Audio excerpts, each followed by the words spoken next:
हम लोग भगवत गीता के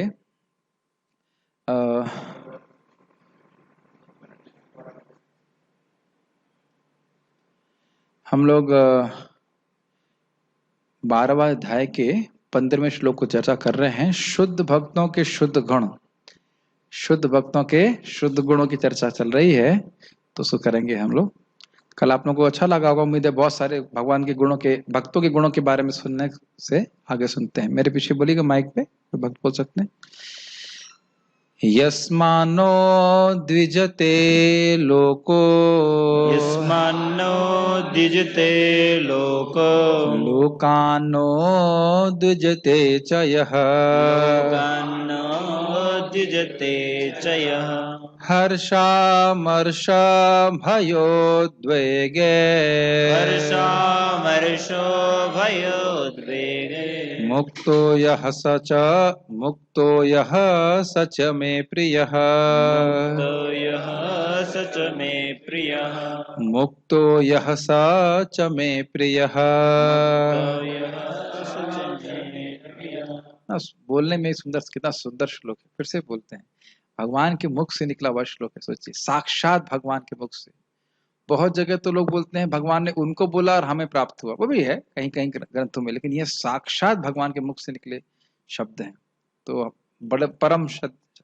आप जानना चाहिए भगवान के शब्दों में और भगवान की वाणी में और भगवान में कोई अंतर नहीं। फिर से बोलेंगे, यस्मानो द्विजते लोको, यस्मान्नो द्विजते लोको, लोकानो द्विजते च यः, लोकान्नो द्विजते च यः, हर्षामर्ष भयोद्वेगे, हर्षामर्षो भयोद्वेगे, मुक्तो यः स च मे प्रियः, मुक्तो यो स च मे प्रियः। यस्मानो द्विजते लोको, यस्मान्नो द्विजते लोको, लोकानो द्विजते च यः, लोकान्नो द्विजते च यः, हर्षामर्ष भयोद्वेगे, हर्षामर्षो भयोद्वेगे, मुक्तो यः स च मे प्रियः, मुक्तो यो स च मे प्रियः। बहुत सुंदर अर्थ श्लोक है। भगवान कह रहे हैं, यस्मात् न द्विजते लोको, जिससे लोक में अन्य लोग कभी भी उद्वेग को प्राप्त नहीं होते हैं, परेशान नहीं होते, उद्विग्न नहीं होते, कष्ट को नहीं प्राप्त करते। लोको न द्विजते च यः, जो अन्यों के द्वारा उद्विग्न नहीं होता है। अरे मैं किसी को कष्ट ना दूं अलग बात है, मैं शांत हूं, लेकिन दूसरे लोग मुझे कष्ट दे और मैं उद्विग्न हो जाऊं, तो वह भी एक दोष है। कहेंगे क्यों दोष है? देखिए, बाहर की दुनिया को हम कंट्रोल नहीं कर सकते, अपनी रिस्पांस को बाहर की दुनिया कैसे कर रहे, हमको हमें प्रताड़ित कर रही है, कुछ भी कर रही है, उसको मैं कंट्रोल कर सकता हूं। हमने कल ही सुना था कि यह मेरा ही कर्म है और ये इस व्यक्ति, ये केवल माध्यम है, इसलिए वो उद्विग्न नहीं होता है। ये मेरा ही कर्म है, तो मैं किस लिए ब्लेम करूं? भगवान, और भगवान को भी ब्लेम नहीं करता, भगवान तो केवल इसकी व्यवस्था कर रहे हैं। ठीक है, लेकिन इसमें एक ध्यान रखना है, जब कोई व्यक्ति एक अथॉरिटी की पोजीशन पे होता है, जब उसके निर्णय से व्यक्ति कोई भी सेवा या कोई कार्य प्रभावित होता है, तो उसको डिसीजन लेने पड़ते हैं। जैसे गाय को मार रहे थे कली, तो अब राजा होने के नाते, क्या नाम है उनका, परीक्षित महाराज नहीं कह रहे कि गाय का ये कर्म है उसको भोगने दो ना, उनका दायित्व था कि इस प्रकार से गाय की रक्षा की जाए। भले ही उनका कली से व्यक्तिगत कोई द्वेष नहीं था। बातें बैलेंस करके चलना चाहिए।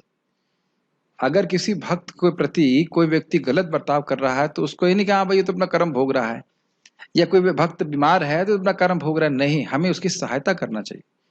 ठीक है, ये बात ध्यान रखना चाहिए।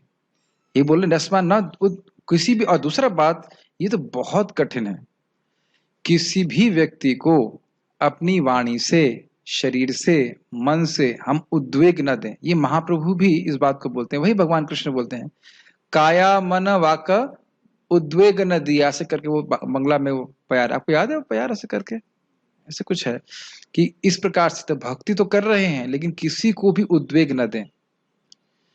तो इस अब आप कहेंगे प्रभु जी आपने तो हमें बहुत बार उद्वेग दिया है, परेशान किया है, डांटा है ऐसे, तो आप क्या बोल रहे हैं? तो मैं बोल रहा हूँ कि मैं इसमें असमर्थ हूँ इसको अभी करने में। कई बार मैं देखता हूँ कि हम अपनी वाणी से लोगों को उद्वेग दे देते हैं। कम से कम बाद में सॉरी तो मांग लेना चाहिए। हम क्या बोलते हैं, इतना तो नहीं दिया था उद्वेग, इतना कष्ट तो नहीं दिया था। लेकिन अगर हम भक्ति बढ़ती जाएगी तो छोटा सा भी किसी को उद्वेग देंगे तो लगेगा हमने बहुत बड़ी गलती करी। जैसे परीक्षित महाराज ने वो सर्प की माला डाल दी थी, मरे हुए सर्प की, तो बहुत दुखी थे। और अपने प्रति बहुत बड़ा भी अपराध होगा तो उसे कुछ नहीं मानेंगे। क्या उनको बोला गया था उसके बदले में कि तुम 7 दिन में मर जाओगे, पूरे विश्व के सम्राट है, सारी संपत्ति छोड़ करके अब तुम्हें मृत्यु को स्वीकार करना पड़ेगा। तो उसको कुछ नहीं गिन रहे थे, कहते हैं तुरंत आ जाए मेरे पर, नहीं तो मेरे आगे के वंशजों को भी यह ध्वस्त करेगा। तो अब देख रहे हैं इस बात को। अब ये गुण हमें क्यों सुनने चाहिए? क्योंकि हमको देखना है कि क्या हम इस प्रकार से इस मानदंड पे खरे उतर रहे हैं कि नहीं उतर रहे। समझ रहे हैं? और इसका हमारी भक्ति से क्या लिंक है? अगर हम किसी भी जीव को उद्वेग देते हैं तो हमारी भक्ति में ह्रास होता है। भक्ति समाप्त नहीं होती है लेकिन भक्ति में ह्रास होता है। ये बात समझ रहे हैं? देखिए, स्पष्ट बोलना चाहिए, सरल होना चाहिए, धोखाबाजी नहीं करनी चाहिए, लेकिन उद्वेग नहीं देना चाहिए। और कभी कभी चुप भी रहना चाहिए। समझ में आ रहा है कि नहीं आ रहा है? जैसे आज के वक्ता सुबह इंग्लिश क्लास में श्लोक पे कुछ बोले ही नहीं, लेकिन थोड़ा सा मुझे अच्छा नहीं लग रहा था, लेकिन फिर मैं एक चीज और देख रहा था कि वो जो है वो शरीर छोड़ने वाले हैं, तो उन्हें कुछ रियलाइजेशंस मिल रहे हैं, वह वो शेयर करना चाहते हैं। तो समझ रहे, बैलेंस करके देखो। अब ये नहीं मैं तुरंत हाथ खड़ा करूं, प्रभु जी इस श्लोक में आपने कुछ बोला ही नहीं, क्या कर रहे हैं आप, तो फिर उनको बहुत खराब लगेगा। बस इतनी तो बहुत ग्रॉस है, कोई करता नहीं इस प्रकार से। कभी कभी लोग क्लास के बाद प्रश्न ऐसा करते हैं, इसे कहते हैं स्टंप द स्वामी प्रश्न, stump the Swami question. Stump the Swami समझते हैं? मतलब ऐसा प्रश्न करो कि स्वामी उत्तर ही न दे पाए। तो इससे लोगों को कष्ट होता है, इजंट इट? वो समझ पा रहे हैं? इस सेंसिटिविटी को डेवलप कर रहे हैं ना, कि मेरी वाणी से किसी को कष्ट नहीं हो। एक बहुत अच्छी बात संबंध में लोग बोल रहे, भक्त बता रहे थे कि महाराज श्री बता रहे थे, कह रहे थे कि जीव तीनों तापों से ऐसे ही जल रहा है कि नहीं। तो आपने देखा कुछ लोग इतना मीठा बोलते हैं कि वाणी सुनकर ही हृदय शीतल हो जाता है। होता है ना, द पीपल से इतना मीठा बोलते हैं। आप ठीक हैं? आप कैसे? मैं तो इतना मतलब ड्रामा भी नहीं कर सकता, इतनी वाणी मीठी नहीं है, लेकिन उनकी वाणी इतनी मीठी होती है कि सुनकर व्यक्ति बहुत प्रसन्न हो जाता है। परम पूज्य वृंदावन महाराज क्लास दे रहे थे, तो मैं ऐसे क्लास में प्रवेश कर रहा था, एक व्यक्ति बाहर खड़ा था, करता कितना मीठा बोल रहा है, कितना मीठा बोल रहा है, उसको खाली सुनने में बहुत अच्छा लग रहा था। महाराज जी बता रहे थे, मान लीजिए कोई व्यक्ति यात्रा में जा रहा है, तो आपको बोलता है आपकी यात्रा शुभ हो, आप ठीक से पहुंचे। अब कोई कहता है तुम्हारा एक्सीडेंट हो जाए, तुम मर जाओ, तो अब जरूरी नहीं हो, लेकिन उस बेचारे को दुख होता रहेगा कि हाँ भाई, उद्वेग हो गया ना उसको। कोई व्यक्ति आश्रम ज्वाइन किया है, अरे भाई स्त्री के आकर्षण से कौन बच पाया है, देखते हैं कब तक रहते हो। जिस दिन मैंने लाल लिया था उसी दिन लाल कपड़ा धारण किया, तो कुछ दिन बाद ही देखते हैं कब तक धारण कर पाते हो। अरे बोलना चाहिए ना भाई, बड़े अच्छा बात है, वैराग्य स्वीकार करे हो बेटा, तुम आशीर्वाद दे रहा हूँ, जिंदगी भर रहो। क्या तकलीफ थी बोलने में? मैं एग्जाम्पल दे रहा हूँ, आप तो कुछ ऐसे फर्क नहीं पड़ता, जो बोल गए सो बोल गए, लेकिन सहन करने की आदत होनी चाहिए। हमें अपने पर सहन करनी चाहिए, लेकिन दूसरे को कष्ट नहीं देना चाहिए। वेरी वेरी इंपॉर्टेंट, बट समझ रहे हैं ये बात? और इसे क्यों करने की जरूरत है? भगवान को प्रिय होंगे और भगवान के नाम को प्रिय होंगे। नाम और नामी में भेद नहीं। ये बहुत बार इस सारे श्लोकों में याद रखिए, नामी को प्रिय होंगे तो नाम को प्रिय होंगे, तो आपके नाम आपकी जीभ पे बने रहेंगे। फिर वही बात, सकल सम्मान को ऋत शकति देखो नाथ जथा यथा, तभी तो गायब हरिनाम सुखे अपराध था। बुरजन प्रभु कहते हैं, अगर किसी को डांटना हो तो तब मत डांटो जब तुम गुस्सा हो, जब आपको क्रोध आ रहा हो तब मत डांटिए। अभी ये सब बातें शिक्षा तो मैं दे सकता हूँ, लेकिन पालन करना बड़ा मुश्किल है, क्योंकि जब क्रोध ही नहीं आएगा तो डांटने में आनंद क्या है? है कि नहीं? लेकिन हो सकता है कि हमारी वाणी से उस व्यक्ति से हमारा संबंध पूरा खराब हो जाए, और उसकी शायद हमारी वजह से वो भक्ति भक्ति भी छोड़ दे। भक्ति छोड़ भी सकता है, किसी किसी का हृदय बहुत सॉफ्ट होता है। हमारे यादवपति प्रभु का बहुत सुंदर बात। एक और बात अभी वाक शक्ति से मुझे याद दिला दी कि वाक शक्ति कैसा है। जीव जो है वो है धनुष की तरह, और वाणी है तीर की तरह। तो एक बार तीर निकल गया, परम पूज्य महाराज जी बता रहे थे कि वाणी निकल गया तो फिर वो लगेगा जरूर। इसीलिए इस वाणी का उपयोग भगवान के प्रचार के लिए होना चाहिए, भगवान की सेवा के लिए होना चाहिए। बहुत फर्क पड़ता है। अब उधर बैठेंगे थोड़ा सा। हाँ देखिए, हुआ ना ये, मैंने एक ड्रामा किया कि आप उधर से उधर बैठो, कोई जरूरत नहीं, जहां जाओ वहां बैठो। लेकिन हमारी वाणी में क्रिया शक्ति होती है, सबकी वाणी में क्रिया शक्ति होती है, और जैसे जैसे आप शुद्ध होते चले जाएंगे वो क्रिया शक्ति और बढ़ती जाती है। तो इसलिए हमेशा लोगों के कल्याण के बारे में सोचना चाहिए। भगवान करे आप भक्ति में आगे बढ़े, भगवान करे आप जप करें। आप जप क्यों नहीं बढ़ाते? ये भी एक वाणी का उपयोग है ना, कि थोड़ा आप जब बढ़ा सकते हैं क्या? समझ रहे हैं मेरी बात? क्या आप थोड़ा भागवत पढ़ रहे हो क्या? इस प्रकार से लोगों को, या आपने बहुत अच्छा प्रसाद बनाया, इस प्रकार से लोगों का वाणी का उपयोग लोगों को ठंडा करने के लिए होना चाहिए। बाहर गर्मी है ना, थोड़ा एयर कंडीशन में तो ठंड कम से कम थोड़े समय के लिए तो ठंडक मिले। और सबसे इंपॉर्टेंट बात है, वाणी का उपयोग अगर भगवान की सेवा के लिए होगा तो क्या है, शोक मोह भयापह। अभी मैं खाली इसलिए बोल रहा हूं कि शरीर से कष्ट तो आप देंगे या नहीं देंगे पता नहीं, वाणी से कुछ लगता नहीं खून निकला है। वाणी से किसी को खराब बोलते लगता नहीं ना खून निकला है। वे किसी को थप्पड़ मारेंगे तो लगेगा अपराध है, लेकिन वाणी से किसी को कुछ बोल देते हैं तो कई कई साल याद रहता है। एक माता जी, हम प्रचार करने जाते थे मैं घटना बता दे रहा हूँ कैसे उद्विग्न हो जाते, तो बोल रहे थे मैंने एक बार हलवा बनाया और मेरी बहुत अच्छा हलवा बना था, सास ने खाया और उसने बोल दिया माल डालोगी तो अच्छा बनेगा। तो वो माता जी वृद्ध हो चुकी हैं, उनकी लड़की की शादी भी हो चुकी है, और कब की बात याद है, जब वो शादी होकर के आई थी। तो यानी कि इससे हमें ध्यान देना चाहिए। और मेरे महाराज बता रहे थे कुछ इस्कॉन में डिवोटी इसलिए छोड़ दिए क्योंकि 30 साल पहले किसी भक्त ने कुछ बोला था। तो दोनों बातें हैं कि हमें प्रयास करना चाहिए कि हम उद्वेग देने वाली बातें ना बोलें, क्योंकि लोगों को ये, मैं आपको लग रहा है मैं लॉक एग्जाम्पल दे रहा हूं, लेकिन चक्रवर्ती बात क्यों बोलते हैं कि क्यों कह रहे हैं कि वाणी की सेवा सबसे अधिक है? क्योंकि वाणी के द्वारा, जो वाणी का अपराध होता है ना वैष्णव की निंदा करना, ये क्यों अधिक है? क्योंकि वाणी के द्वारा व्यक्ति की निंदा हृदय को एकदम मर्म को आहत कर देती है। समझ रहे हैं ना मेरी बात?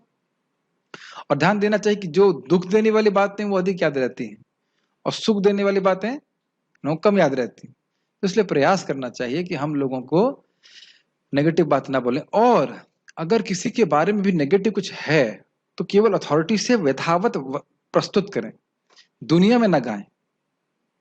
तो ये सब चीजों का उपयोग, उससे वो दुख कोई ना कोई उसके बोलेगा, वो बेचारा दुखी हो जाएगा। और बहुत सारे एप्लीकेशन है। यदि मैंने मान लीजिए यादवपति प्रभु की निंदा करी हमारे क्या नाम सचिन से, तो सचिन को कभी नहीं जाना चाहिए उनके पास बताने के लिए यादवपति प्रभु को पता है प्रभु जी क्या बोल रहे थे, क्योंकि बेचारा और दुखी हो जाएगा।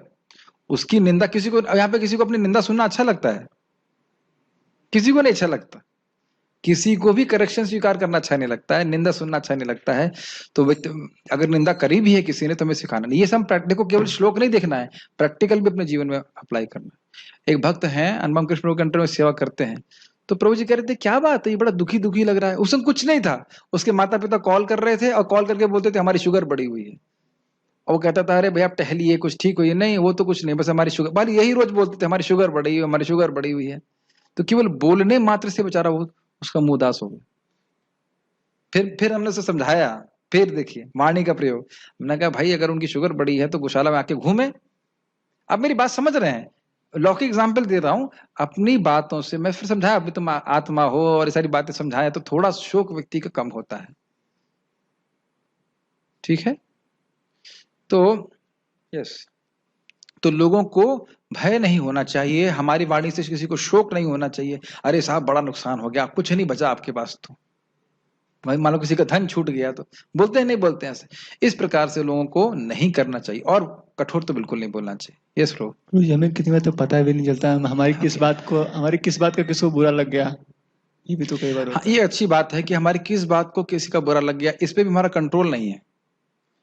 मान लीजिए आप मुझे एक व्यक्ति मेरे अपनी बुआ जी को बता रहा था आप शरीर नहीं हो आत्मा हो, तो उसी को बुरा लग गया, हम आत्मा नहीं है, हम शरीर नहीं है, तो हम कुछ है ही नहीं, हम कुछ है ही नहीं। अब इसका आप कुछ नहीं कर सकते इसका आप कुछ नहीं कर सकते। सत्य बताया जाना चाहिए चाहे थोड़ा खराब भी लगे। मान लो किसी के नब्ज देखे हैं, कोई भाई तुम्हारे ये रीढ़ की हड्डी में प्रॉब्लम है, अरे ये सब ऐसे बातें क्यों बताती हैं? भय नहीं होना चाहिए हमारी बात से किसी को, भय भयभीत नहीं करना चाहिए, उद्वेग नहीं देना चाहिए। अगर हम प्रेम से ठीक से बताएंगे तो फिर लोग स्वीकार करते हैं। अरे मूर्ख, पापी, कर्मी, ऐसा करके बताएंगे तो कौन स्वीकार कर भले वो सारे गुण उस सदगुण उसमें हो, लेकिन फिर भी आपको ऐसे नहीं बताना। प्रभुपाद जी बोलते कैसे बताना है, दरवाजा खोले उसके एक्सट्रीम है, अब उसको चरण छूइए और कहिए हे महान महान व्यक्ति, मैं आपसे एक निवेदन करता हूं, आप बहुत बुद्धिमान है मैं जानता हूं, लेकिन कृपया आप अपने सारी बुद्धि को त्याग दें और महाप्रभु की शरण ले लें प्रभुपाद कहते हैं अगर आप कहेंगे कि बहुत बुद्धिमान व्यक्ति हो तो क्या मैं आपसे कुछ कह सकता हूं? तो कहेगा हाँ हाँ, क्योंकि मैं बुद्धिमान हूं तो आप जरूर मुझसे कुछ कहिए। तो फिर आप वो अपना हृदय खोल देगा और आप आपसे कुछ बात कर सकते। लेकिन एक और इसमें भी इंपॉर्टेंट बात है, अगर हम प्रचार के संबंध में कोई कहें, अगर व्यक्ति प्रचारित नहीं होना चाहता है तो उसको परेशान भी नहीं करना चाहिए। If he doesn't want to be preached तो उसको प्रीच नहीं करना चाहिए। उसको प्रसाद खिला दिए किसी और तरफ से, लेकिन अन्यथा नहीं बोलना चाहिए। क्या हो गया? ठीक, मैंने कोई एक्सप्रेसिव बनाने वाली बात तो नहीं करी ठीक है, अच्छा ठीक है, ठीक तो लग रहा है, ठीक है ठीक है। आगे पढ़ें। हर्षा मर्ष भयो द्वेगैर मुक्त हो। हर्ष मतलब समझ ही रहे हैं, कोई भोग की प्राप्त वस्तु दिख जाती है, मिल जाती है, प्राप्त हो जाती है, बड़ा खुशी हो जाती है ना, यस मिल गया, बहुत अच्छा। अमर्ष का क्या अर्थ है? दुख। अमर्ष का अर्थ टीका में और समझाया गया था, बड़ा अच्छा, पढ़ेंगे उसको। भय मतलब भविष्य में आने वाले दुख से होने वाला वित्रास, अरे क्या हो जाएगा, क्या हो जाएगा। भक्त जानता है कि वो आत्मा है। इसमें भी बहुत अमेजिंग बात है कि अभय 3 तरह से हो सकता है, रजगुण तमोगुण में, रजगुण में और सतगुण में। तमोगुणी व्यक्ति अज्ञान में पड़ा है तो उसे अब कोई मतलब ही नहीं कब मरेगा नहीं मरेगा। जैसे देखिए कोरोना फैल रहा है, लेकिन आगरा में लोग ऐसे घूम रहे हैं जो वर्कर्स हैं, लेबर में, क्या कुछ नहीं, उनको पता ही नहीं क्या कठिनाई है, क्या कम मरेंगे, कोई मतलब नहीं। ये हो गया तमोगुण का।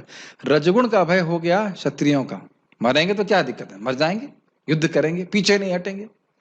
जैसे एक भक्त हमारे क्षत्रिय परिवार से है, तो उनके पिताजी बोले, बेटे क्या बोले थे, बेटा क्या परशुराम क्या बोलते हैं पिताजी, क्या बोले थे, बेटा लड़ क्या है, क्या पीछे पीठ दिखा के नहीं आना, ऐसे कुछ बोलते थे ना। तो ये क्षत्रिय परिवार से ऐसा होता ही है, तो अभय होता है, हम नहीं लड़ सकते इस प्रकार से। और जो ब्राह्मण का सत्वगुण है वो क्या बोलते हैं कि मैं आत्मा हूं, इस दृष्टि से वह अभय उनको प्रदान होता है, मेरा कुछ नहीं हो सकता। तो इस प्रकार से जैसे हमने को बताया था सोक्रेटस का था, उसको लोग मारने के लिए आए तो कहते हैं मानते हो हमारी बात कि नहीं मानते हो, कुछ फिलोसफी वो दे रहे थे, कहते हैं मार देंगे आपको, कहते हैं मारेंगे तो आप बाद में, पहले पकड़ के दिखाई मुझे। तो कन्विंस थे कि वो शरीर नहीं वो आत्मा है, तो वह ज्ञान के द्वारा अभय है। तो हम भय की बात कर रहे थे, तो भय मतलब होता है कि फ्यूचर में आने वाली कोई कठिनाई है जिसपे हमको कंट्रोल नहीं, क्या होगा पता नहीं, तो उससे भयभीत नहीं होता हो। उद्वेग का अर्थ तो है ही, उद्वेग मतलब उद्विग्न नहीं होना, परेशान नहीं होना, और इन सब से मुक्त रहता है, ऐसा व्यक्ति मुझे बहुत प्रिय है। जहां तक मुझे स्मरण आ रहा है, इसमें टीका में बोला जाएगा कि ये सब चीजें उसको त्याग देती है, पढ़ते हैं अभी, बहुत इंटरेस्टिंग है। जिससे किसी को कष्ट नहीं पहुंचता तथा जो अन्य किसी के द्वारा विचलित नहीं किया जाता, जो सुख दुख में, भय तथा चिंता में संभाव रहता है, वह मुझे अत्यंत प्रिय है। गीता भूषण टीका। यस्मान नो दुजते लोको। इस जगत में कोई भी प्राणी उससे भय की शंका के कारण शुभ प्राप्त नहीं करते हैं, क्योंकि वह सभी के प्रति कारुणिक होता है, इसलिए अन्य लोगों को उद्वेग देने वाले कार्य नहीं करता। ये समझ में आया? भय की शंका, उद्वेग का बहुत सुंदर अर्थ लिया गया है। भय की शंका के कारण प्राप्त होने वाला त्रास। कई व्यक्ति मार तो नहीं देगा मुझे, कई व्यक्ति मेरे को खत्म कर देगा, क्या उसकी इंटेंशन है, इस प्रकार की भावना नहीं है। समझ में आ रहा है ये बात? उद्वेग का अर्थ समझ में आ रहा है? सब ऐसे चुप हो गए बिल्कुल, ऐसे जूम पे थो ना कि म्यूट कर दिया आप लोगों को मैंने। उद्वेग मतलब भय की शंका, मतलब ऐसा नहीं केवल दुख। एक सेकंड, हाँ, चिंता, चिंता नहीं होगी अगर कोई आपको मारने आया है, हाँ, विचलित हो जाएगा ना कि व्यक्ति, आप अगर आप केवल मारने की बात नहीं है, किसी भी तरह से। जैसे मेरा अनुभव है मैनेजर के रूप में कि जब कुछ कुछ भक्त हैं, मुझे पता है कि हमारे ऑफिस में आएंगे तो कुछ ना कुछ कठोर बोलेंगे, तो जब घुसेंगे तभी डर लगता है कि कुछ कुछ कुछ कठोर बोलेंगे, कुछ नेगेटिव बोलेंगे। तो इस प्रकार से नहीं होना चाहिए भक्त को, मतलब उसको, व्यक्ति को, समझ गए होंगे, किसी भी प्रकार से he should not feel any hostility, English में कहेंगे कि कोई मेरा कुछ गलत कर देंगे, ऐसा कभी नहीं, न वाणी से, न शरीर से, न मन से। समझ रहे बात?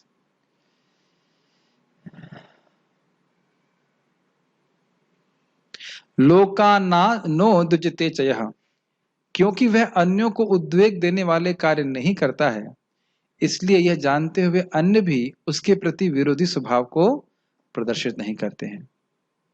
बहुत सुंदर है।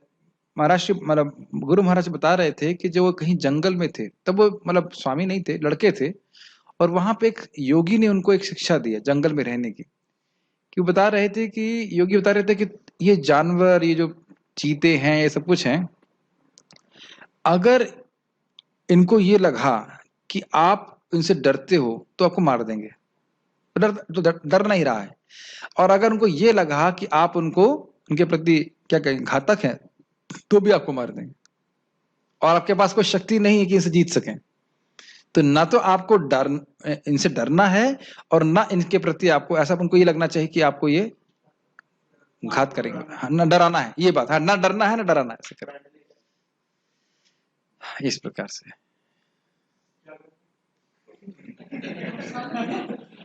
अन्य रह सकता है।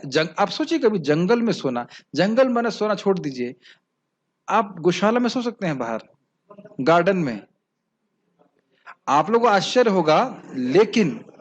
लेकिन मैं अभी परिक्रमा मार्ग से लौट रहा था, एक साधु सो रहा था, आसपास इतने बंदर थे कि कोई लिमिट नहीं। I was surprised. हम लोग से कोई नहीं, हम लोग ना सही समझ, बंदर काट देगा ऐसे करके, बट अमेजिंग है कुछ कंसेप्शन इस प्रकार से। खैर जो भी है, लेकिन हम यहाँ पे देख रहे हैं कि इसमें सबसे बात, एक भक्त अगर कोई याद आ रहा है तो प्रहलाद महाराज है ना। अब एक और बात ध्यान देनी चाहिए कि व्यक्ति दुखी है, कष्ट है, क्योंकि भगवान से विमुख है। तो अगर आप उसे भगवान के बारे में बताते हैं, भले वो स्वीकार न करे, लेकिन आपने उसको उद्वेग नहीं दिया है, क्योंकि आपने उसको भय का निर्माण नहीं किया उसमें। अगर आप उसे बता रहे हैं, देखिए मानव जीवन बड़ा कष्टकारी है, मतलब ये भौतिक जीवन ही कष्टकारी है, ज्ञान दे रहे हैं, हो सकता है वो गुस्सा हो जाए, लेकिन आपने उसे उद्वेग नहीं दिया। क्योंकि उद्वेग की डेफिनेशन क्या है? भय की शंका, ये मुझे मार देगा, ये खत्म कर देगा, इस प्रकार की। और जनरली ऐसा होता है तब, हमेशा ऐसा होता है जब इंद्रिय तृप्ति की भावना हो, तभी इस प्रकार का होता है कि हम घात लगा देंगे, इसे मार देंगे। उस भावना से मुक्त है, उस जगत की कोई वस्तु चाहिए ही नहीं, तो क्यों किसी को झगड़ा करेगा, क्यों करेगा? और दिक्कत ये है कि लोग सोचते हैं कि भक्त वैसे सोचते हैं जैसे वो सोचते हैं। वो सोचते हैं कि जैसे हम जमीन के प्रति आ सकते हैं और अन्य वस्तुओं के प्रति आ सकते हैं, ऐसे भक्त भी वैसे आ सकते हैं। ये समझ में आ रही बात? इसीलिए ये बहुत बड़ी कठिनाई है। अब देखिए, पांडव लोग 5 गांव लेकर के संतुष्ट हो जाना चाहते, अब फिर भी वह नहीं दे पाए। और प्रहलाद महाराज के बारे में देख लीजिए, कितना वो तो मतलब हाइट है, जैसे कहना चाहिए, इतना कष्ट दिया हिरण्यकशिपु ने, लेकिन कभी वह उद्विग्न नहीं हुए, कभी उद्विग्न नहीं हुए। और ये मैंने पहले बता दिया, इंटेलेक्चुअल वे में हम नहीं कर सकते। हाँ, यह जरूर देखना चाहिए कि अगर हम हर छोटी छोटी बात से उद्विग्न हो जाते हैं, तो अभी हम भक्ति में थोड़ा बिगनिंग है, बहुत बिगने है। अरे क्या होगा, वहां क्या होगा, ये क्या होगा, बुढ़ापे में कौन ध्यान रखेगा, ये क्या होगा, वो क्या होगा। और ऐसी बातें भी लोग करते हैं भक्तों से कि तुम ब्रह्मचारी बन गए, भय दिखाना, और तुम्हारा क्या होगा बुढ़ापे में, क्या करेंगे।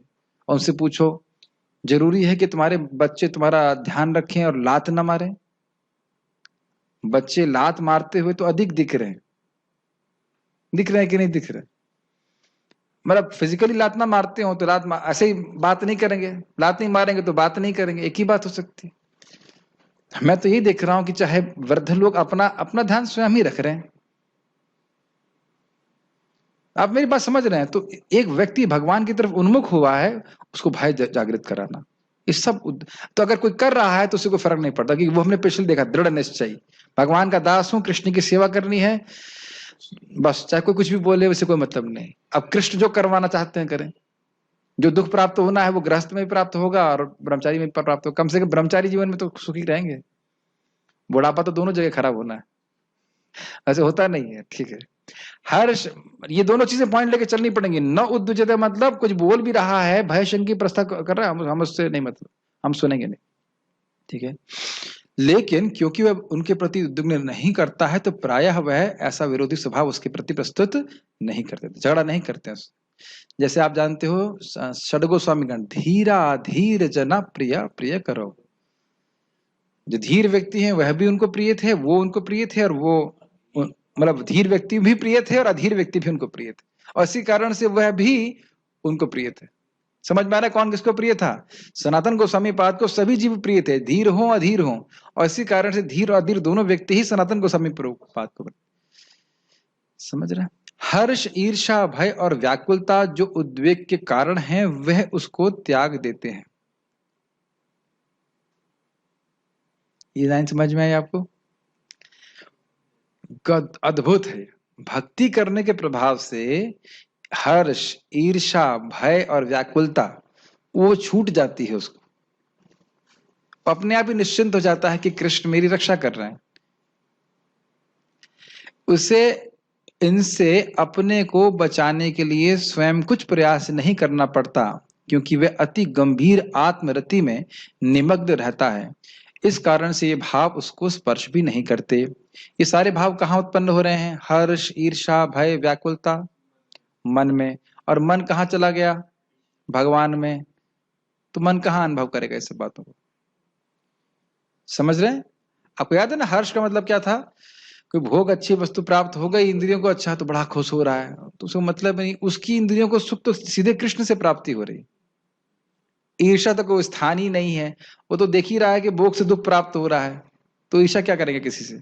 भगवान की भक्ति करके सुखी है। जैसे बोलते हैं वो परीक्षित महाराज, वयम तो धन्य तमाम लोके, इस लोक में मैं धन्यतम हूं। कौन व्यक्ति बोल रहा है? जो 7 दिन में मरने वाला है। क्यों बोल रहा है? क्योंकि मैं कृष्ण कथा सुन रहा हूं, कृष्ण कथा सुन रहा हूं, इस कारण से जो संतुष्टि, जो सुख की अनुभूति हो रही है, अरे भाई हम तो तृप्त हो गए। जैसे होता है ना, प्रसाद हम बहुत अच्छा से पा लीजिए, बहुत तृप्त हो गए। अब कौन किसको और कितनी रोटी खा रहा है नहीं खा रहा है उससे हमें कोई मतलब नहीं, हम तृप्त हो गए। तो भक्ति के कारण इस प्रकार से ईर्ष्या से व्यक्ति मुक्त हो जाता है। भय, ये तो जैसे जैसे समझने लगता है कि वो शरीर नहीं है तो भय अपने आप ही समाप्त हो जाता है। और व्याकुलता करता, आप समझिए रहे हैं, कोई इंद्रियों को आपको कष्ट देने वाला कार्य कर रहा है तो हम व्याकुल हो जाते हैं, तो वह भी नहीं। तो क्या कारण है मुख्य? इंटेलेक्चुअल नहीं, भक्ति करके, भक्ति में प्रगति करते चले जाएंगे तो भक्ति के सुख के कारण वह व्यक्ति इन क्लेशों से मुक्त हो जाता है। ऐसे कहते हैं क्लेशाग्नि। ठीक है। स्वभोग्य वस्तु के प्राप्त हो जाने पर उत्साहित होने को हर्ष कहते हैं। ये लाइन समझ में आ गई? अपने भोग को वस्तु प्राप्त की बड़ा अच्छा लग रहा है, उसको हर्ष कहते हैं। दूसरों को जब उनकी भोग की वस्तु प्राप्त हो जाए तो उसको न सहन कर पाने की भावना को अमर्ष कहते हैं। ये लाइन समझ में आई? ये बहुत जबरदस्त है। ये तो देखा ही होगा आपने फीस्ट में, आपको मैं तो खूब देखा आंखों से, मैं कई बार उदाहरण दिया, बलराम हॉल में आज भी याद है। 13 आइटम थे, आखिरी आइटम था आइसक्रीम। एक व्यक्ति की प्लेट में 12 पहुंच गए, और तब अपनी प्लेट को नहीं देख रहा, प्रभु जी आइसक्रीम आइसक्रीम। जो व्यक्ति जा रहा है सर्विंग करने के लिए, प्रभु जी आइसक्रीम आइसक्रीम नहीं आया है। अरे तू 12, और वो 12 आइटम भी उसमें से कुछ एक आधा आइटम में छोड़ देगा, तो वह सोच रहा है कि ये जब तक आइटम नहीं प्राप्त होगा, सामने वाले को प्राप्त हो गया है तो वह अधिक सुखी है और मैं कम सुखी हूं। इसी को ईर्ष्या कहते। तो भक्त इससे बिल्कुल पूरी तरह से मुक्त है। वो भक्ति का सुख है। आपने महसूस किया होगा जब नाम जप, मैं बार बार रिपीट करता हूँ, नाम जप में सुख मिलता है तो बस मेरे तो मन में आता है, भगवान आप बताओ कौन सी सेवा करनी है, लिस्ट दे दीजिए। श्याम सुंदर बोलते नहीं है, कृष्ण बलराम बोल दें भाई तुम ये सेवा कर दो तो तुम्हें ऐसा सुख हम रोज देंगे, तो ऐसा होता नहीं है। बट एक्चुअली हम तृप्त हो जाते हैं, ऐसी चीज है नहीं कोई। जब भी हमको नाम जप में अच्छा लगता है, भक्ति करने को मिलता है कि नहीं?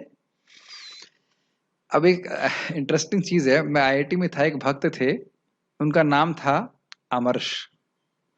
तब देख रहे हैं कि अर्थ का पता ना होने से कितने बड़े दुर्गुण को एक गुण के रूप में रख रहे हैं, क्योंकि बस शब्द सुनने में अच्छा लग रहा है अमर्ष। जैसे कल महाराज समझा रहे थे ना, आनंदमय आनंदमय कोश, लेकिन है क्या वो? टोटल अविद्या टोटल अविद्या। हर्ष, प्रमोद और मोद। उसी प्रकार से हाँ, मेरे बेटे का नाम क्या है? अमर्ष। तो मैंने कहा बिटिया का नाम रख देना चाहिए ईर्षा। ईर्षा भी सुनने में बड़ा अच्छा लग रहा है। अर्थ समझ नहीं रहे हैं तो कुछ भी रख देते हैं। अरे नाम रखते गोविंद, मुकुंद, माधव, तो ठीक है। तो खैर जो भी है, भक्त बहुत अच्छे थे वो, लेकिन थे है या नहीं मुझे पता नहीं, भक्ति छोड़ दिए थे उस समय। भविष्य में किसी दुर्भाग्यपूर्ण घटना की संभावना को देखकर उसके अधीन वित्रास को भय कहते हैं। समझ में आ गया क्या होगा आगे? देखिए, आप कोई भी व्यक्ति भगवत गीता पढ़ता है तो उसका भय नष्ट हो जाता है। इतना बात समझ में आती है कि मैं आज भक्ति कर रहा हूं तो मेरा भविष्य इतना उज्जवल है कि उस उज्जवलता को मैं नाप नहीं सकता। इंग्लिश में कहेंगे बेनेडिक्शंस एक्सीड्स एक्सपेक्टेशंस। जो भगवान वरदान देने वाले हैं, ये दे रहे हैं अभी भी, उसकी हम कल्पना नहीं कर सकते। कभी विचार कीजिए, हरे और अनंत जन्मों के पाप नष्ट हो रहे हैं, तो एक एक नाम से कितनी भक्ति बढ़ रही है, हम उसकी कल्पना नहीं कर सकते उसको। और वो वैसे बढ़ रही है जो जामिल जैसा जब कर रहा है, और अगर आप अच्छे से जब कर रहे हैं तो कितना लाभ होता है। एक बात का दुख अभी भी है कि हमारे इस ब्रह्मचारी संघ में भक्त लोग जब में समाधिस्थ हो रहे हैं, तो सब लोग, जब आप लोगों को नींद आ रही है, मैं किसी का नाम नहीं ले रहा हूं, लेकिन स्वयं प्रगति करें। अगर आपको नींद आ रही है तो उस समय बैठना बिल्कुल खतरनाक है। तब आप खड़े होकर जप कीजिए, क्योंकि एक एक नाम बहुत कीमती है। ब्रह्ममुहूर्त है, वृंदावन में है, मंदिर में बैठे हजारों लाखों लाख होगा, लेकिन बोलने पे होगा। आप लोग कहेंगे प्रभु जी क्यों पीछे लगे हैं, सो लेने दीजिए, कम से कम वहां तो सो लेने दीजिए। लेकिन मैं तो बोलता ही रहूंगा, उद्वेग नहीं दे रहा हूं, इस महान आपको लाभ प्राप्त होगा, इसमें कोई कॉम्प्रोमाइज नहीं। क्योंकि आप देखेंगे कि ये बीमारी 5 साल पहले भी थी, और अगर इसको ठीक नहीं किया तो 50 साल बाद भी वही रहेगी। और ये मेरी वाणी नहीं है, परम महाराज श्री से हमने सुना था ना, आपने पढ़ा था ना हरि नाम बुक में, हम लोग पढ़े थे उसको कि हरि नाम, अब सब जो लोग नए भक्त हैं उनको पढ़ना है, पुस्तक ले लेना, उस पर हमने लेक्चर भी अलग से दिए हुए हैं कि क्या कारण है इतने समय तक जप करने के बाद भी भूख की वासना कम नहीं हो रही। तो इसमें एक कारण ये भी है कि जप में बैठ के सोते रहना। हाँ कृष्ण, आप मेरे, मैं आपका दास हूं। हाँ नहीं, एक अगर हिंदी की कहावत कहा जाए तो सर कटा सकते हैं लेकिन सर झुका सकते नहीं। अपनी आजादी को हम हरगिज गंवा नहीं सकते। बाकी ये सब गीता वगैरह हमने पढ़ा, बहुत अच्छी बात है, लेकिन हरि नाम ठीक से नहीं कर रहे हैं तो आत्मबोध नहीं होगा, आत्मसात नहीं होगा, इसमें कोई कॉम्प्रोमाइज नहीं। ठीक है, कभी कभी आपकी सेवाएं हो जाती हैं शुरू, तो वह मान सकते हैं कि आपको कुछ बोलना पड़ता है, सेवा हो जाती है कभी कभी, लेकिन प्रयास करना चाहिए कि पहले ही हो जाए जब, और सोने का कोई अवकाश नहीं। अवकाश मतलब छुट्टी एकदम नहीं। अब जो भक्त मेरे संग उस गाड़ी वाले सीन में गए हैं तो समझ ही रहे हैं। जब हम भरतपुर जा रहे थे, 100 की स्पीड में गाड़ी थी और गैया सामने से आ रही थी, हमारे ड्राइवर साहब सो रहे थे, तो हमने झट्ट से हाथ मारा, ऐसे करके उसने हाथ खड़े कर दिए और ब्रेक मार दिए। वो तो भगवत कृपा थी कि साइड में कोई था नहीं, बच गए। तो बोला पर थोड़ी झपकी आ गई। तब मैं इस श्लोक को भूल गया था कि उद्वेग नहीं देना चाहिए, खूब जम के उद्वेग दिया। मैंने कहा तेरी तो पता नहीं है, मर जाते हैं यहाँ पे, तुम्हारा तो नींद आ रही, तुम्हें नींद आ रही थी तो पहले बोल देते कि तुम्हें नींद आ रही, तुम नहीं लेके जाते, तुमको नहीं जाते प्रोग्राम में, हमारा तुम आखिरी प्रोग्राम बना देते, स्टूडेंट बैठे हुए हैं, ये है वो है। तो समझ रहे हैं मेरी बात? अगर आपको नींद आ रही है, इतना तो कॉन्शियस होइए कि आपको नींद आ रही है। अरे जब भूख लगती तो सचेत नहीं हो जाते कि भूख लग रही है? क्यों भाई? जब भूख लगती है तो मालूम चल जाता ना भूख लग रही है, ढूंढते ना खाना कहाँ है। और जब नींद आ रही है तब नहीं मालूम चलता नींद आ रही है, और तब बैठ गए, हाँ, और हाथ भी यहाँ रख लिया बीच में, और हरे कृष्ण हरे कृष्ण। ऐसे नहीं करना है। एटलीस्ट जो वक्त यहाँ पे क्लास में आते हैं, एक भी भक्त को सोना नहीं है, जब संकल्प लेके चलना। जब अपने से कुछ फाइट नहीं मारेंगे तो सभी गुण भी प्रकाशित नहीं होंगे। ये श्लोक से प्रमाणित करूंगा, एवं व्रतः स्वप्रिय नाम कीर्त्या जातानुरागो धृत चित्त उच्चय। जब इस प्रकार से व्रत लेकर भगवान का नाम जप करेंगे, व्रत लेकर बढ़िया से सो के नहीं, जब व्रत लेकर नाम जप करेंगे तो कह रहे हैं धृत चित्त, तब आपका चित्त द्रवित होगा, ये गुण प्रकाशित हो जाएंगे। समझ रहे हैं? क्षमा कीजिएगा, आपको मैं उद्वेग नहीं दे रहा हूं, क्योंकि ये भय की शंकाएं उत्पन्न नहीं कर रहा हूं। आपके कल्याण के लिए बोल रहा हूँ। जितनी जल्दी इस बीमारी को ठीक करेंगे, अगर नहीं ठीक हो रही है तो भगवान से प्रार्थना करिए, श्याम सुंदर कृष्ण बलराम मैं बड़े ध्यान पूर्वक का जप कर सकूं, आप ऐसी कृपा कीजिए, तो भगवान व्यवस्था करेंगे। केवल कृपा से नहीं चलेगा काम, आपका प्रयास भी होना चाहिए। बिना उद्यम के मैं जीवित कैसे रहूंगा, ऐसे विचार से विक्षोभित होने को उद्वेग कहते हैं। ये समझ में आई? अरे भाई, माँ के गर्भ में कौन सी सप्लाई होती है? दाल चावल आटा, टिवोटी किचन, ब्रह्मचारी किचन, कौन सा किचन खुला रहता है? कभी कभी हम समझ नहीं पाते कि हमारा जन्म लेना कितना बड़ा चमत्कार है। कभी विचार किए? बहुत बड़ा चमत्कार है, बड़ा अजीब सा प्रोसेस है, बड़ा चमत्कारिक प्रोसेस है, और हम जिंदा बाहर आ जाते हैं। ये बहुत आश्चर्य की बात है। कौन व्यवस्था की है सारी? भगवान, भगवान की। एक भक्त अच्छा बोलते हैं, जिसने मुंह चीरा है तो अन्न भी देगा ना। और बोलते हैं अभी हमारा कर्म भुगवाने के लिए, भगवान जिंदा रखेंगे कि नहीं रखेंगे? नहीं समझ में आया? जो कर्म हम अच्छा बुरा किए हैं उसको भुगवाने के लिए शरीर दिया है ना, ये भोग शरीर कहते हैं ना, तो उसको भगवाने के लिए जिंदा रखेंगे ना। और धीरे धीरे दृष्टि होती, कैसे बाहर निकलो तो सबको खाने की व्यवस्था होती है। हमारे पार्थ प्रभु बता रहे थे, ये गए बैंक में, पेट भरा हुआ था, तो व्यक्ति आकर के बोल रहा है, बाबा जी महाराज जी ये खाएंगे, भोग खाना खाएंगे? नहीं चाहते हैं तो प्राप्त हो रहा है। एक छोटी सी घटना बताना चाहता हूँ इस संबंध में। मैंने सुना कोई मलुख पीठ है, उसके एक साधु थे, तो उनको डाउट हुआ कि भाई ये क्या है। मतलब उनके गुरुजी बोलते थे क्या है, अजगर करे न चाकरी, पंछी करे न काम, दास मुलुक कह गए सबके दाता राम। ऐसे करके उनने बाद में कॉइन किया। तो गुरुजी कहते थे कि भाई सबके दाता कृष्ण है, राम है। तो कहते अरे भाई बिना काम की कैसे में प्राप्त हो जाएंगे? तो कहते एक बार ऐसा गया, वो उसका ठीक है, वो गया जंगल में जाकर के पेड़ पे चढ़ गया। मैंने भक्तों से सुना है, सुनिए कथा आपने, बहुत अच्छी कथा है। कहता अब देखते हैं राम कैसे खिलाएंगे हमको, मैं नहीं खाऊंगा खाना। तो नीचे कुछ डकैत आए और खाना वाना रखे थे, और ऊपर देखे कि ये भाई साहब, मैं कहानी को थोड़ा चेंज कर दे रहा हूँ, मतलब राजा आया, डकैत आया, कुछ भी वो मैसेज क्लियर है। अब चलिए राजा आया, ठीक है, राजा के सैनिक आए होंगे, जो कुछ भी वो नीचे आए, वो तो ऊपर देखे कि क्या है, तो लगा कि कोई चोर है या कुछ और व्यक्ति है। तो खाना क्या था, चलो खैर अब मुझे कहानी पूरी याद नहीं, तो भूल गया मैं। किसी को कहानी पूरी याद है जिसको ठीक ठीक याद हो? ठीक है, हाँ बताइए। ये बड़ी कहानी प्रासंगिक है इसलिए बोल देना चाहिए। ठीक है, किसी को याद नहीं है, खारिज कर देते हैं। याद है, बोलिए। तो हाँ आगे बताइए, कहानी शुरुआत से शुरू कीजिए। हाँ, व्यक्ति जाता है, सोचता है कि मैं आज कोई भी मेरे को खिलाए तो फिर मैं नहीं खाऊंगा। हाँ, तो कुछ लोग आते हैं उधर, मतलब तीर्थ यात्रा करने के लिए आते हैं, तो उधर एक जगह में रुक के खाना बना सब बनाते हैं बहुत सुंदर। तो उसको फ्रेग्रेंस आता है, तो सोचता है नहीं मैं नहीं खाऊंगा, चुपचाप ऊपर बैठ जाता है, ऊपर चढ़ जाता है। तो उसी समय कुछ डाकू आते हैं, और उस समय वो तीर्थयात्री लोग, ये तभी जमाने में बहुत डर रहता था, तो सब भाग गए। तो डाकू लोग आके देखे बहुत सुंदर मतलब बनाया गया है सब आइटम, तो इसलिए डाकू लोग सोचे ये हमको कोई मारने का प्लानिंग किया है। हाँ, तो देखो कोई आसपास में तो नहीं है, तो सब ढूंढते, देखे कोई नहीं मिलता है, कोई ना कोई तो होगा। Yes yes. तो ऊपर देखते हुए बैठा हुआ, कहते नीचे उतर, पहले खा इसको, जबरदस्ती खिलाते हैं, जबरदस्ती उसको खिलाते। तो इस प्रकार से फिर वही कहते हैं, अजगर करे ना चाकरी, पंछी करे ना काम, दास मुलुक कह गए सबके दाता राम। कृष्ण खिला के रहते। एक और घटना है इसी प्रकार से कि लक्ष्मी जी भी ही संदेह करती है। अब भूत भावना है, सबका पालन करते हैं, सबको खिलाते हैं। अच्छा, तो एक कीड़े को एक डिब्बे में बंद कर दिया। फिर कुछ दिन के बाद उन्हें, फिर वो सोच रही थी कैसे इस कीड़े को कैसे खिलाएंगे। तो जब उन्हें खोला, सुना है कथा आपने, खोला तो उन्हें देखा कि जो माताएं जब कुछ तिलक लगाती हैं तो चावल भी लगाती हैं उसमें, तो चावल का एक दाना गिर गया था, उसको वह उसमें उस पर जीवित रह गया। तो महाराज समझा रहे थे कि चींटी कितना छोटी प्राणी है और कितना परिश्रम करती है, ढो ढो करके इकट्ठा करना, ढो ढो के इकट्ठा करना। और कोई व्यक्ति कुल्ला कर देगा तो सारी इनकी जो है इमारतें ढह जाएंगी। तो इस प्रकार से कह रहे हैं कि भक्त जो है चिंता से मुक्त होता है कि मेरा काम कैसे चलेगा।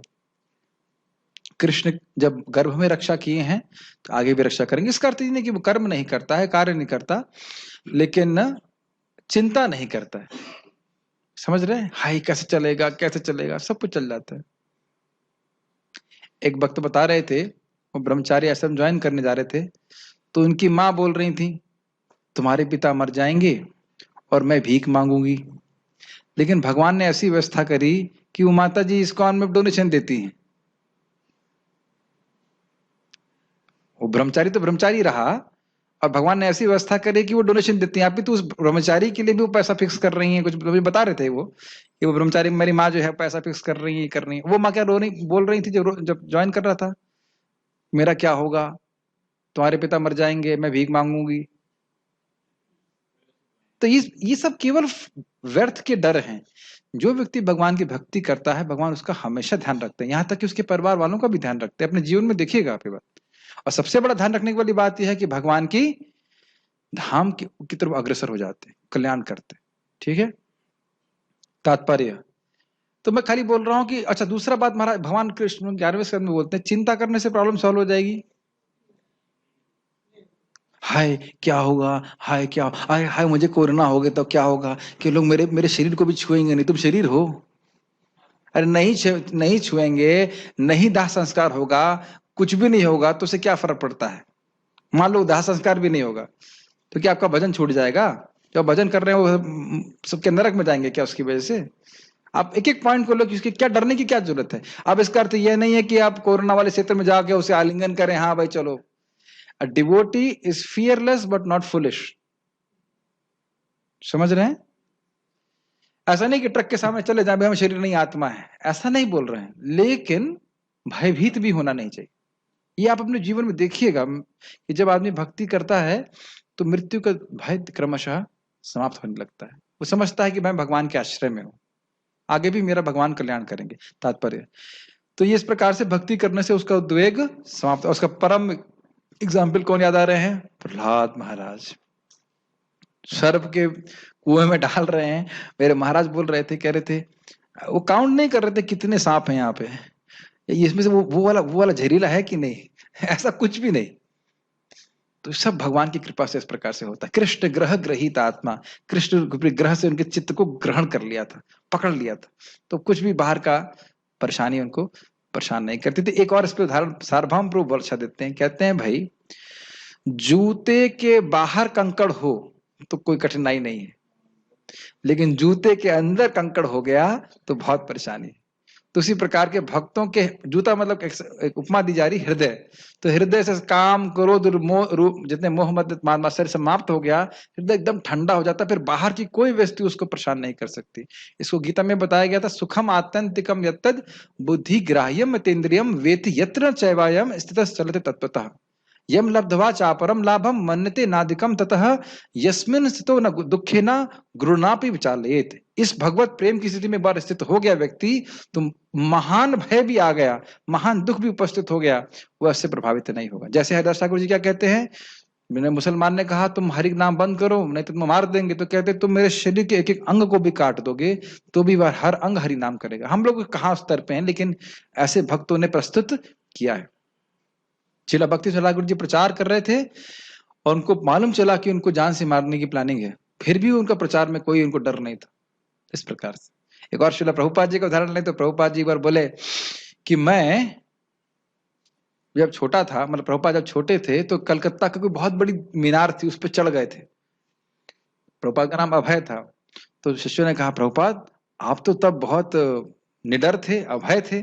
तो प्रभुपाद जी ने कहा मैं अभी भी अभय हूं, क्योंकि मैं यहाँ बुढ़ापे में यहाँ पे आया हूं आप लोग को प्रचार करने के लिए, है कि नहीं? हम लोग लगता है बहुत, हम सोचे कितना कठिन है कि अब यहाँ से आप जा रहे हैं अमेरिका, ना कोई साधन, ना कपड़े, ना कुछ भी ठीक से नहीं, 40 रुपए लेकर। तो ये सब क्यों? क्योंकि वो जान रहे हैं, शुद्ध भक्त जानते हैं कि परमात्मा मेरे हृदय में है और सबके हृदय में, और इस कारण से वो निर्भय होते हैं। जैसे एग्जाम्पल और समझिए, आपने देखा होगा कि माताएं मोटरसाइकिल पे बैठती हैं अपने पति के साथ में और बच्चे को ऐसे टांग के चलती हैं, और बच्चा बाइक पे नहीं होता है, बच्चा हवा में होता है, लेकिन बच्चा खूब ऐसे कूद रहा होता है। कोई क्यों? क्योंकि वो अपने माँ के प्रेममयी आलिंगन का अनुभव कर रहा है। यस, इसी प्रकार से शुद्ध भक्त अनुभव करते हैं कृष्ण का आलिंगन का, कृष्ण की सुरक्षा। ये हम इसको अगेन इमिटेट नहीं कर सकते हैं। इस शुद्ध भक्ति में जैसे जैसे आगे बढ़ते चले जाएंगे समझ में आएगा कृष्ण कृष्ण हर समय किस प्रकार से हमारी रक्षा कर रहे हैं। ठीक है। तात्पर्य, इस श्लोक में भक्त के कुछ अन्य गुणों का वर्णन हुआ है।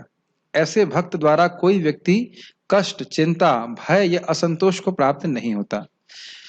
सारी बातों का वर्णन हम कर चुके हैं। चूंकि भक्त सबों पर दयालु होता है, अतएव वह ऐसा कार्य नहीं करता जिससे किसी को चिंता हो। साथ ही यदि अन्य लोग भक्त को चिंता में डालना चाहते हैं तो वह विचलित नहीं होता, लेकिन भक्त की केवल एक ही चिंता होती है कि कैसे जीव या कोई सामने वाला व्यक्ति कृष्ण से कनेक्ट हो सके, ये चिंता होती है। वास्तव में सदैव कृष्ण भावनामृत में लीन रहने तथा भक्ति में रहने के कारण ही ऐसे भौतिक उपद्रव भक्त को विचलित नहीं कर पाते। यही बात टीका में पढ़े थे ना, भक्ति में निमग्न है, भक्ति के सुख से इतना पूरित है कि उसको समय अवकाश नहीं है। कभी आपने देखा भी होगा कि लोग आपसे कुछ फालतू बात करना चाहते हैं और आप उस समय आपको बहुत इंपॉर्टेंट सेवा करनी हो तो बाद में अभी नहीं, बाद में बात करें, ऐसा होता है ना। He is not time to register all those things.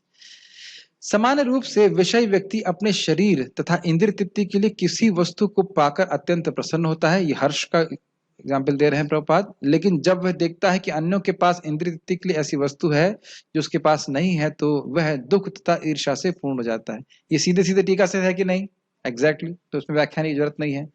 जब वह अपने शत्रु से बदले की शंका करता है तो वह भयभीत हो रहता है, और जब वह कुछ भी करने में सफल नहीं होता तो निराश हो जाता है। एक बात ध्यान दीजिएगा कि ऐसा मत सोचिए जो बहुत शक्तिशाली लोग हैं वो भयभीत नहीं होते। क्या हम बहुत शक्तिशाली होंगे तो हम भयभीत नहीं होंगे? ये कोई लिंक नहीं है इसका। प्रमाण है हिरण्यकशिपु, और हिरण्यकशिपु को किससे भय था? छोटे से प्यारे से प्रहलाद महाराज से, जो किसी को भय नहीं देते। कितना आपने आश्चर्य सोचा है ना, आश्चर्य की बात। भय, प्रहलाद महाराज किसी को भय नहीं दे रहे थे, उनसे भयभीत हो रहा था कि ये मर नहीं रहा है और ये देख रहा है कि मैं मारने का प्रयास कर रहा हूं और अब ये बड़ा होगा तो ये मुझे मारेगा। कंस कितना शक्तिशाली था, लेकिन जान रहा है कि मेरा शत्रु अभी कुछ ही महीने का है। चलिए वो 8वां बच्चा तो छोड़ दीजिए, कृष्ण को छोड़ दीजिए, जो पहले वाले बच्चे हैं उनसे भी भय हो रहा है, उसको मार रहा है कि नहीं? तो आप ये देख सकते हैं कि क्या फिजिकल का क्या बोलेंगे, शारीरिक शक्ति का भय से कोई संबंध नहीं, अभय से कोई संबंध नहीं। लेकिन आप अगर प्रहलाद महाराज को देखिए तो उनके पास क्या शक्ति थी? छोटे से बच्चे लेकिन बिल्कुल निर्भय थे। तो वास्तविक निर्भयता है अभय चरणार विंदर। भजहु रे मन श्री नंद नंदन, अभय चरणार विंदरे। भगवान की जब भक्ति करता है तब उसको महसूस होता है कि भगवान में रक्षा करने वाले। आप सब लोगों को इतना तो निर्भयता है ना कि जानवर नहीं बनोगे। गाय की सेवा करेंगे लेकिन गौशाला में जन्म नहीं लेंगे, मोस्ट प्रॉब्ली नहीं लेंगे। भक्ति कर रहे हैं कृष्ण की, इतना तो है ना निर्भयता कि जब हम नरक नहीं जाएंगे, यमदूत के यहाँ सॉरी यमराज जी के हाउस प्राम में जा सकते हैं लेकिन नरक नहीं जा सकते। इतना तो विश्वास हो गया होगा भक्ति करने से। सब ऐसे इतना भी नाम का महिमा नहीं समझ में आती। ये प्रसाद खा रहे हैं, सेवा कर रहे हैं ठाकुर जी की, तो नरक तो नहीं जा सकते। इस क्लास में जब भी बोले तो हाँ ही बोलना होता है। It's natural, like that. अभी तो भक्त की मन में तो बस यही रहता है कि कैसे मैं अधिक अधिक कृष्ण की सेवा कर सकता हूँ, कृष्ण को सुखी कर सकता हूँ। ये बहुत इंपॉर्टेंट बात है, और इस बात में भक्त हमेशा अतृप्त रहता है। यही शुद्ध भक्त का लक्षण है। कितना ही सेवा कर ले, उसको हमेशा ही लगेगा कि मैं कुछ नहीं कर रहा हूं, आज दिन कुछ हुआ नहीं, कुछ किया नहीं कृष्ण के लिए। That is humility, that is real भक्ति। अच्छा कुछ बना रहा है और अच्छा बना सकूं, और वैष्णव की सेवा और वैष्णव की सेवा कर सकूं, और जीव दया और जीव दया कर सकूं। Make sense? ऐसा भक्त जो इन समस्त उपद्रवों से परे होता है, कृष्ण को अत्यंत प्रिय होता है। कोई प्रश्न है तो हम ले सकते, नहीं तो हम लोग आगे चर्चा करें। हाँ, यस, माइक दीजिए।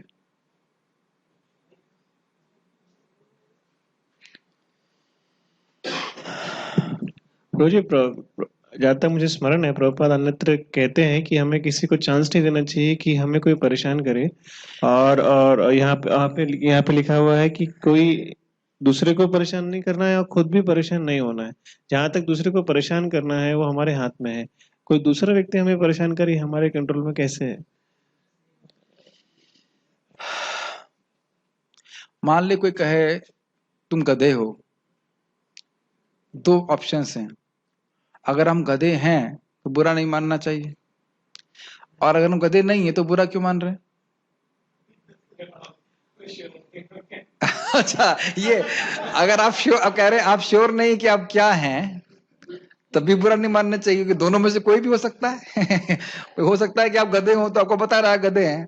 कि नहीं, हो सकता है कि आप गधे नहीं हो तो हो सकता है तो गलत है, तो क्या दिक्कत है? बस जैसे मान लो कहें कि आपने आज अरहर दाल बनाई, तो कहें कि नहीं आपने छिलका मूंग बनाई, अब इसमें गुस्सा होने की क्या बात है? आप अच्छे कुक नहीं हो और आप जानते हो क्या हो कि नहीं हो। हाँ ठीक है, थोड़ा बुरा जरूर लगे, वैसे मैं बता रहा हूँ बड़ा मुश्किल लगता है। मुझे लगता है कि मैं थोड़ा थोड़ा मंगल आरती वगैरह गा सकता हूँ, थोड़ा शायद हल्का सा अहंकार है, ऐसे कोई हूं नहीं। तो एक बार मैं मंगल आरती गा रहा था, मेरा एक स्टाइल है कि मैं धीरे धीरे उसको उठाता हूँ, स्पीड करता हूँ। अब एक व्यक्ति आ गया और मेरे जस्ट बगल में खड़ा हो गया और मेरे कंधे पे टैप करता है, तो मेरा मन क्या बोल रहा था, लग रहा है ये अप्रिशिएट करेगा कि मैं कितना अच्छा गा रहा हूँ। ये सब मेरे मन की धोखेबाजी। और भगवान के सामने वो बोलता है आप बहुत गलत कर रहे हैं। ये बहुत गलत कर रहे हैं आप, इतना धीरे गा रहे हैं आप, क्यों? ऐसा तो पागल सा व्यक्ति था। उन्हें कहा बोलना था यार, मंगल आरती के बाद में बोलते। तो मैं एकदम चुप, एकदम एकदम घूंट पी गया मैं खून का। उन्हें ठीक है, गाता गया उन्हें। उसके बाद मैंने कहा दूर रहो यार, तुम दूर रहो थोड़ी देर के। तो सहन करना होता है। इस संबंध में भगवान बुद्ध की बहुत अच्छी घटना है। एक व्यक्ति भगवान बुद्ध को गाली दे रहा था, तो व्यक्ति ने प्रश्न किया भाई आप इतने शांत कैसे हैं, वो गाली दे रहा है आप शांत कैसे हैं? तो कह रहे वो दे रहा है लेकिन मैं ले नहीं रहा हूं। देना तो उसे क्या, हम नहीं लेंगे। तो ये सब इसलिए है क्योंकि हम अपने शरीर से बहुत आइडेंटिफाई करते हैं और ये खराब लगता है। इसलिए अब इसको रिवर्स में देखिए, हमें खराब लगता है अगर हमें कोई खराब बोले, तो हमें बहुत सतर्क होकर किसी से बोलना चाहिए कि उसे खराब ना लगे। स्पेशली भक्तों के समाज में अगर हमारा उस व्यक्ति से संबंध नहीं है, हम उसके अथॉरिटी नहीं है या कुछ नहीं है, तो फिर हमें उनको करेक्शन नहीं देना चाहिए। उन्हें दुख ही लगेगा। आप सही भी बोलोगे तो भी दुख लगेगा, आप सिद्धांत भी बोलोगे तो भी दुख लगेगा। ठीक है, तो इसलिए अब हमारा तो कोई कंट्रोल नहीं कि हमें कैसे कोई कैसे बर्ताव करेगा, हमें अपना कंट्रोल करना ही, हम कैसे रिएक्ट करेंगे। एक अच्छी बात बता रहा हूं, ये भीष्म पितामह बताते हैं, अगर पब्लिक में कोई मूर्ख किसी की निंदा कर देता है और वो व्यक्ति रिएक्ट नहीं करता, चुप रह जाता है, तो वह अपने सारे पाप उसको ट्रांसफर कर देता है। समझ में आया मैं क्या बोल रहा हूं? मान लीजिए एक असेंबली है और कोई मूर्ख व्यक्ति मेरा अपमान कर देता है। हमने देखा है कई बार भक्तों का भयंकर अपमान करते हुए कुछ लोगों को, और कुछ नहीं बोले, सहन कर लिए। मैंने बता देता हूँ क्या हुआ। एक बार एक भक्त कृष्ण हॉल में प्रसादम डिस्ट्रीब्यूशन कर रहे थे, ब्रह्मचारी। एक माता जी पूरी पागल सी थी, उनको कुछ प्रसादम ठीक से नहीं मिल रहा, वो आई और जलेबी लेकर के मुंह पे मार दिया उसके पूरा से। मेरे आंखों के सामने ऐसा हुआ, और उसके पूरा ग्रुप आया हुआ था, उसके मित्र सब आए हुए थे पुणे से, और वो सब पुणे में तो बड़ा स्ट्रिक्ट होता है, बोले देख रहे ये क्या हो रहा है, ये कौन सी लीला चल रही है। अरे वो भक्त एकदम कुछ नहीं बोले, वहां से हट गए बस। अब वो समझ नहीं पाई माता जी कि सारा पाप वो डंप करके, वैसे पाप होता नहीं है, कुछ अपराध को उनका रहा होगा, वो सब उसके ऊपर डंप करके चले गए। अब इसलिए हम डंप करने के लिए नहीं गए हैं, लेकिन सहन कर लिया आपने तो सब कुछ उस पर चला गया। और अगर बोल दिया वापस तो फिर क्या है, उसका वर्णन नहीं है, लेकिन सहन कर लिया, चुप रह गए उस समय, सब खत्म। तो बेचारा कृपा कर रहा है। इस पे परम पूज्य गौर कृष्ण महाराज बड़ा अच्छा बोल रहे थे, सुनना चाहेंगे? प्रसाद तो ले लिए ना आप लोग, समय हो गया ना थोड़ा प्रसाद के। तो उदाहरण अजीब सा है, कह रहे हैं भाई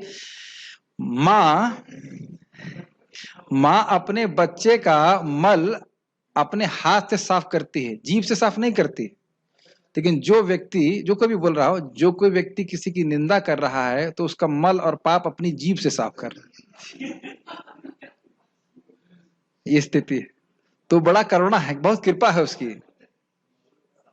ठीक है, तो इसलिए भक्त को प्रयास करना चाहिए कि वह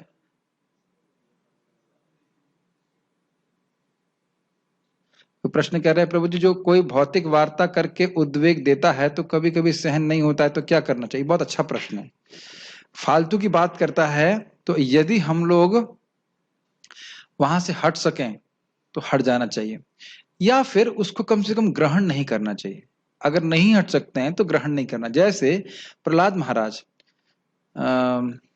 छंद और अमर उनको सिखाते थे पॉलिटिक्स के बारे में, और वह उसको सीख करके रिपीट भी करते थे, फर्स्ट आते थे, लेकिन उसको बिल्कुल न साधुमन ने उसको बिल्कुल अच्छा नहीं मानते थे। इसका कारण क्या? ये बहुत बहुत गंभीर प्रश्न है। जब बोल रहे हैं ज्ञान कर्मादि अनावृतम, तो कदाचित किसी स्थिति में हमें कोई कर्म करना पड़ रहा है, किसी स्थिति में रहना पड़ रहा है, लेकिन अगर क्यों हमारी श्रद्धा उस पर नहीं है तो हम पर वो प्रभाव नहीं डालेगा। समझ पा रहे हैं मेरी बात? आपको जैसे मैं इंडोनेशिया गया था तो वहां पे इंडोनेशिया का एल्बम एंथम बोलते हैं, एंथम होता है वो, इंडोनेशिया ऐसे करके वो लोग खड़े हो रहे हैं, गा रहे हैं, मैं भी खड़ा हो गया वहां पे। इसका अर्थ यह नहीं है कि मुझे वहां के एंथम पे कोई विश्वास। मुझे 15 मिनट बोलना था, उसके लिए मुझे 45 मिनट पकना पड़ा। वो अच्छी बात है कि भाषा समझ में नहीं आ रही थी, पता नहीं क्या क्या वो बोल रहे थे, लेकिन उसमें मेरी श्रद्धा नहीं तो मुझे प्रभावित नहीं करेगा। कभी कभी ऐसी स्थिति होती है कि हम हट भी नहीं सकते। मुझे याद है हम लोग प्रीचिंग प्रोग्राम करने के लिए एक बार चलिए गए थे एक जगह, तो वहां पे 2 घंटे तक हमारा गुणगान होता रहा, गुरु देव महेश्वरा, गुरु ये गुरु जी को बोलने ही नहीं दिया। 2 घंटे तक पका दिया। तो कभी कभी ऐसे भी सहन करना पड़ता है, झेलना पड़ता है, ऐसे कभी कभी हो जाता है। फिर मैंने कहा प्रभु जी दोबारा कभी आप मुझे गेस्ट नहीं बनना, मुझे कहीं गेस्ट नहीं बनना, कभी गेस्ट नहीं बनना, बड़ा बोर करते हैं वो लोग। तो मैं खाली बोल रहा था कि ऐसी स्थिति में अगर हट सकें तुरंत हट जाना चाहिए, और ये आपकी भक्ति में प्रगति का लक्षण है। गुरु महाराज के वचन है, when prajalpa not only appears boring but painfully boring, then you have making advancement in Krishna consciousness। समझ में आ रहा है? ये प्रजल्प हो रहा है, आपको ना सिर्फ बिल्कुल खराब लग रहा है और खराब ही लग रहा है, आपको सहन नहीं हो रहा है ये चीज, तो फिर वहां से वो आपकी भक्ति में प्रगति का लक्षण। और लग रहा है कि अरे ये क्या बात हो रही है, कान थोड़ा बड़ा होता तो, वयम तू ना वितृप्यामः, मैं तृप्त नहीं हो रहा हूं इस प्रजल्प को सुन करके, स्वादु स्वादु पदे पदे, हर पद में मुझे स्वाद मिल रहा है, तो फिर खतरनाक है, ये बहुत खतरनाक है। अगर कदाचित ऐसे भक्त भी हैं जो दुनिया की बातें कर रहे हैं तो उनको थोड़ा दूर से सम्मान कीजिए। जैसे अगर वो कोरोना से पीड़ित होंगे तो क्वारंटाइन में रख देना चाहिए। कुछ भक्त हैं जो इस समय ऐसी बीमारी से ग्रसित रहते हैं कि दुनिया की चर्चा करेंगे या तुरंत निंदा चालू कर देंगे, तो पहले से सतर्क रहे कि बात करेंगे तो निंदा जरूर करेंगे ये लोग, तो वहां निंदा का अवकाश ही नहीं देना चाहिए। ठीक है, ये निंदा बहुत तुरंत, अगर आप किसी को निंदा करेंगे आप देखेंगे हृदय एकदम कठोर हो जाता है। तो इस प्रकार का डिस्क्रिमिनेशन होना बहुत जरूरी है। समझ रहे हैं मेरी बात? और कोई प्रश्न है? ओके ठीक है, यहां रुकते हैं। श्रीमद् भगवद गीता की जय, शुद्ध भक्तों के शुद्ध गुणों की जय, श्रील प्रभुपाद की जय।